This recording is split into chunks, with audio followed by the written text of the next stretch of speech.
بسم اللہ الرحمن الرحیم۔ آج ہم سبق پڑھیں گے تختی نمبر 9 کا۔ تختی نمبر 9 آپ نے پچھلی تختیوں میں یہ پڑھا تھا 7 اور 8 میں حروف مدہ اور حروف لین۔ حروف مدہ 3 ہے، الف، واو، یا۔ ان کے مدہ ہونے کے لیے شرط کیا ہے؟ الف سے پہلے والے حرف پر زبر ہو، واو سے پہلے والے حرف پر پیش ہو اور یا سے پہلے والے حرف کے نیچے زیر ہو تو وہ حروف مدہ بنیں گے۔ ان کے لیے یہ چیزیں شرط ہیں۔ اسی طرح حروف لین کا پڑھا تھا واو یا، الف نہیں، واو یا، اور واو یا دونوں ساکن ہو، ان کے اوپر جزم ہو اور ان سے پہلے والے حرف پر زبر ہو تو وہ دونوں واو اور یا لین بن جائیں گی۔ اور ان 5 حروفوں کو کوئی بھی الف کے ساتھ حرف مل رہا ہو تو اس کو لمبا کر کے پڑھیں گے، واو کے ساتھ کوئی بھی حرف مل رہا ہو تو اس کو لمبا کر کے پڑھیں گے، اور یا کے ساتھ کوئی بھی حرف مل رہا ہو تو اس کو لمبا کر کے پڑھیں گے۔ بہت لمبا کر کے نہیں، تھوڑا اسٹریچ کر کے ایک الف کی مقدار ہم کھینچ کر پڑھیں گے۔ اور اس کے بعد ہے واو یا، ان کی مقدار بھی وہی ہے۔ اگر کسی کو بھی میرے پچھلے سبقوں پر کسی قسم کا اعتراض ہو تجوید کے حوالے سے یا مخرج کے حوالے سے تو وہ ضرور کمنٹ کر کے مجھے بتائے، انشاءاللہ اس کا جواب بھی آپ کو بڑا زبردست ملے گا۔ بہرحال اگلا سبق جو ہم پڑھ رہے ہیں وہ ہے تختی نمبر 9۔ تختی نمبر 9 تو اس میں تختی نمبر 9 جو ہے نا، یہ تختی نمبر 4، 5، 6، 7، 8۔ تختی نمبر 4، 5، 6، 7، 8 ان 5 تختیوں کا مجموعہ جو ہے نا وہ ملا کر اس تختی نمبر 9 کو لکھا گیا ہے۔ ہیں سارے قرآنی الفاظ، اور یہ آگے 2 2 4 4 5 5 حروف مل کر آگے جملہ بنا کر یہ بچے کو پڑھنا سکھایا جاتا ہے۔ تو اس میں پہلا حرف ہے آمنا، آمنا، ایک وہ جو سپیلنگ کرنے کی، جوڑ کرنے کی، ہجے کرنے کی جو 2 طریقے میں نے بتائے تھے، ان 2 طریقوں میں سے کوئی بھی استعمال کیا جا سکتا ہے کمزور بچے کے لیے، ورنہ جس نے پچھلی 8 تختیاں بہت ازبر طریقے کے ساتھ پڑھی ہیں نا، اس بچے کو کوئی ضرورت نہیں ہے ہجے جوڑ کرنے کی، سپیلنگ کرنے کی۔ اس لیے یہاں پر بچہ جیسے ہی دیکھے گا نا حمزہ کے اوپر کھڑی زبر ہے تو اس کو تھوڑا اسٹریچ کر کے پڑھنا ہے، لمبا کر کے پڑھنا ہے۔ آگے میم پہ زبر ہے ما، نا، پھر اکٹھا پڑھے گا آمانا۔ اس کے بعد ہے آوا، بچے اکثر پڑھ جاتے ہیں اوا نو۔ بچے کو بتاؤ، اب یہاں سے ایک بات اور آپ نے یاد رکھنی ہے، ذہن میں رکھنی ہے کہ آپ نے نہیں بتانا بچے کو، کیونکہ اس تختی کے اندر جتنے بھی حروف ہیں وہ پچھلی تختی کے اندر پڑھ چکا ہے بچہ، اور پچھلی تختی کا کوئی بھی حرف ہو اور وہ بچہ غلط پڑھ رہا ہو تو آپ پیچھے جائیں۔ پچھلا سبق وہی، اسی جو لفظ کھینچنے والا ہو نہ کھینچنے والا ہو تو فوراً آپ پچھلی تختی میں جائیں اور وہی لفظ نکال کر انگلی رکھ کر بچے کو کہیں یہ کیسے پڑھنا ہے، تو بچہ جب وہ وہاں پر صحیح پڑھ لے تو اس کو کہو یہیں پر بھی سیم وہی ایسا ہی لفظ ہے۔ بچے کو آپ نے نہیں بتانا، پڑھانے والے استاذ نے نہیں بتانا کہ یہ کیا لفظ ہے، کیونکہ یہ سارے جو لفظ آئے ہوئے ہیں یہ سارے بچہ پیچھے پڑھ چکا ہے، اس لیے آپ نے بچے کو نہیں بتانا اور بچے کو خود کو پڑھانا ہے۔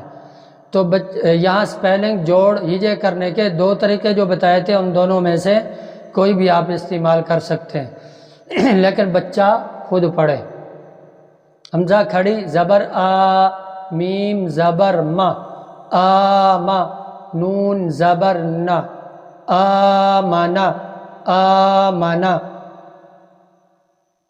امید ہے بات سمجھ میں آ گئی۔ اسی طرح حمزہ کھڑی زبر آ، واو کھڑی زبر وا، وا، آوا، آوا نہیں پڑھنا، آوا نو، آوا۔ اس کے بعد والا جو لیٹر ہے وہ ہے حرف لفظ آنیاتن، آنیاتن۔ بچے سے پوچھیں ایک ایک حرف کر کے، جو ہجے کا طریقہ بتایا تھا، آنی یا تن، آنیا تن۔ بچہ ایک ایک کر کے پہلے پڑھے، آ، نون کے نیچے صرف زیر ہے تو نی، آ نی، یا پہ صرف زبر ہے تو آگے پیچھے کسی سے مل نہیں رہا تو یا، آ نی یا تین، آ نی یا تین، آ نی یا تین۔ اسی طرح سے ہی اگلا لفظ ہے ایلافی، ایلافی، آئینہ۔ اب بچہ یہاں پر بعض دفعہ رک بھی جاتا، نہیں آتا، تو حمزہ یا زبر آئی، پچھلی جو تختی ہے نا لین والی، وہاں پہ آپ بچے سے پوچھیں کہ یہ حمزہ یا زبر آئی، جوڑ بھی پوچھے، بغیر جوڑ کے بھی پوچھے، پھر اسے کہیں کہ یہ وہی یا ہے۔ آگے نقطے پڑے جائیں گے، بچے کو سمجھائیں، دوسری تختی میں جو سمجھایا تھا نا صرف نقطے پڑے جائیں گے تو یہ وہی ہے۔ یا کی اصل وہ گول سی کی جو شکل تھی نا یا کی، یہ آگے یا ویسی نہیں آئے گی، صرف نقطے پڑے جائیں گے۔ نقطوں کے اوپر جزم آ گئی تو حمزہ کو پہلی کو یا سے ملائے، آئی نہ، آئی نہ۔ آگے آ گیا لفظ بیہی، بیہی، بی ہی، بی ہی نہیں کرنا، بی ہی۔ بعض بچے یوں پڑھ جاتے ہیں، تو بچے سے کہلوانا ہے، بچے سے پوچھنا ہے بی ہی، کون سا لفظ لمبا کرنا ہے، کون سا لمبا نہیں کرنا۔ تو با کے نیچے صرف زیر ہے تو بچے کو یہ یاد کروایا ہوا تھا چوتھی تختی کے شروع میں کہ زبر زیر پیش والے حرف کو لمبا نہیں کرتے، تو اس لیے اس کو کیا پڑھنا، بیہی، بیہی۔ اس کے بعد ہے جا، جا، جی، یہاں پہ یہ دیکھیے گا کہ یہاں پہ بڑے بڑے لوگ جوڑ غلط کرتے ہیں، ہجے غلط کرتے ہیں، سپیلنگ۔ تو صحیح سپیلنگ یہاں پہ کیسے ہے، جیسے وہ پیچھے مدہ والی تختی میں جوڑ کیا تھا نا ہم، با الف زبر با، با واو پیش بو، با یا زیر بی، پہلے حرفوں کے نام لیتے ہیں پھر اس کی حرکات کا نام لیتے ہیں جوڑ کے اندر۔ تو اسی طرح سے ہی جا، اس کا جب جوڑ کریں گے تو اس کا ایسے جوڑ کریں گے، جیم الف وہ گول دائرہ بنائیں گے، پہلے جیم کا نام، پھر الف کا نام، پھر مد کا نام، پھر زبر کا نام، یوں کر کے جیم الف مد زبر جا، حمزہ زبر آ، جا، پھر سنیے جیم الف مد زبر جا، حمزہ زبر آ، جا، امید ہے یہ بات سمجھ میں آ گئی ہوگی۔ اگلا جو بڑا لفظ امپورٹنٹ ہے، یہاں پر بھی اکثر حضرات غلطی کرتے ہیں اس کا جوڑ کرتے ہوئے، لیکن کچھ حروف لکھے ہوئے ہی اگلا یہ جو جی آ ہے نا یہ لکھے ہوئے ہی غلط ہوتے ہیں۔ دیکھیں کھڑی زبر والا کوئی بھی حرف آگے کسی سے نہیں ملتا، کھڑی زبر والا کوئی بھی، جیم کے نیچے کھڑی زبر لگی ہوتی ہے جو کہ غلط ہے، کھڑی زبر نہیں آتی، جی آ کے اندر جیم کے نیچے زیر آتی ہے، اور زیر آگے پھر یہ یا سے ملتی ہے، جیم آگے یا سے ملتی ہے، پھر اس کے اوپر مد ہوتی ہے۔ اگر کھڑی زیر کے ساتھ کوئی لفظ لکھا ہو جیم کی کھڑی زیر کے ساتھ تو وہ غلط ہے، اس لیے کہ اب جیم اور جیم کی زیر کے ساتھ تو اس کا جوڑ مناسب ہے، ہو بھی سکتا ہے، اور کھڑی زیر کے ساتھ جوڑ بھی نہیں ہو سکتا۔ کیسے ہوگا؟ ابھی میں آپ کو جوڑ جیم کی زیر کے ساتھ کر کے دکھاتا ہوں۔ جیم یا مد زیر جی، پھر سنیں، جیم یا مد زیر جی، حمزہ زبر آ، جی آ، صحیح طریقہ یہ ہے۔ اور اگر مان لیں کھڑی زبر ہو جیم کے نیچے تو اس کا جوڑ کیسے کریں گے؟ کھڑی زیر تو آگے یا کے ساتھ ملتی ہی نہیں ہے، یا کے ساتھ لفظ ملانے کا مطلب یہ ہے یا کے ساتھ کہ جیم کے نیچے زیر ہے، پچھلا جو حرف یا کے ساتھ مل رہا ہے اس کے نیچے زیر ہے، یا یہ تقاضا کرتی ہے، یا کے لیے یہ شرط ہے، جیسے میں حروف مدہ میں نے بتایا تھا کہ یا جب ساکن ہوگی تو ضرور اس سے پیچھے والے حرف کے نیچے زیر آئے گی، جب کھڑی زیر لگائیں گے تو آگے یا کے ساتھ وہ مل ہی نہیں سکتی، کیونکہ کھڑی زیر خود نیچے کی طرف کھینچی جاتی، اس کو یا کی ضرورت ہی نہیں ہے۔ پھر کھڑی زیر بھی پڑھ رہے ہوتے ہیں، ساتھ آگے یا کے ساتھ بھی اس کا جوڑ کر کے اس کو ملا رہے ہوتے ہیں، تو یہ غلط ہے۔ جیم یا مد کھڑی زیر جی، اور جب کھڑی زیر ہی پڑھ لی ہے تو یا کا تعارف کروانے کا یا پڑھنے کا فائدہ کیا ہے؟ پھر یوں پڑھیں نا کہ یا نا جیم مد کھڑی زیر جی، پھر تو یہ پڑھ لیں۔ کچھ لوگ یہ جی آ کے یا جیم کے درمیان الف ہے نا، اس کا بھی جوڑ کر جاتے ہیں، یہ لکھنے میں آیا ہوا ہے یار، یہ پڑھنے میں نہیں آتا۔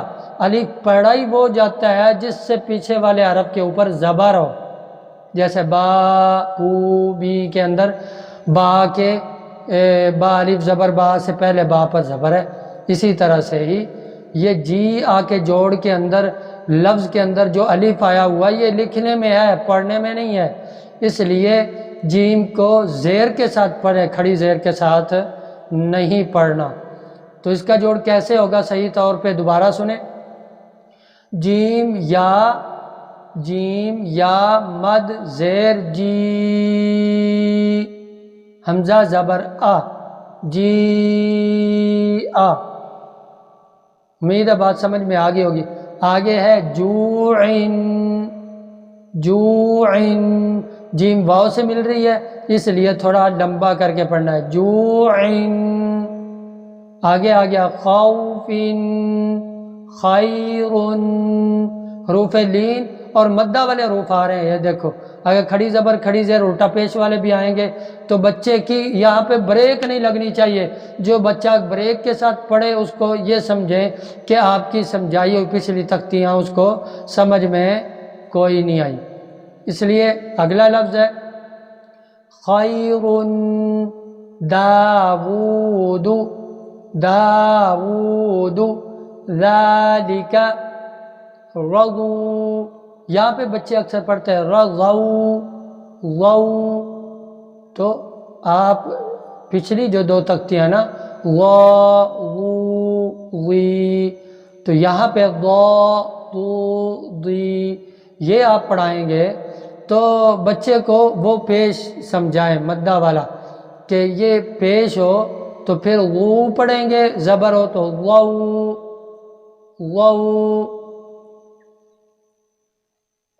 رضو۔ آگے آ گیا شاء، یہ جا آ کی طرح ہی اس کا جوڑ کرنا ہے، شین الف مد زبر شاء، حمزہ زبر آ، شاء، اسی طرح سے مالکی، شیئن، شیئن، یہ بڑا قابل غور ہے، بچے کو خود کو پڑھانا ہے، بچہ خود پڑھے. اچھا، شیئن. اسی طرح سے طغا، طا پہ زبر ہے، نہیں کھینچنا، لمبا نہیں کرنا، لیکن غین پہ کھڑی زبر ہے، اس کو لمبا کر کے پڑھنا. طغا، طغوا، طیرا، عاد، علا، علا، بچے پڑھتے ہیں علا، نو. اسے بتاؤ زبر والے، زبر زیر پیش والے حرف کو لمبا نہیں کرتے، یہ والی بات سمجھائے. علا، عین، فیہ، بچے پڑھتے ہیں فیہ نہیں. اسے کو فا یا سے مل رہی ہے تو فا کو اسٹریچ کر کے پڑھو، لمبا کر کے پڑھو. فا جو یا سے مل رہی ہے تو لمبا کر کے پڑھو. فی، آگے ہا کے نیچے زیر ہے، کھڑی زیر نہیں، تو فیہ، فیہ نہ بچہ پڑھے، فیہ. اس کے بعد آ گیا قال، قال، قول، کان، کیدا، کیف، لوح، لیس، مالا، ناغا، ماء، جوڑ اسی طرح سے، اس کا ہجے بھی ویسے ہی کرنا ہے. ویل، یوم، یغو، حاسد، حافظ، دافق، شاہد، عابد، عابد. آج تک سبق یہی کافی ہے، انشاءاللہ اگلا پڑھیں گے کل. اللہ عمل کی توفیق دے. السلام علیکم ورحمۃ اللہ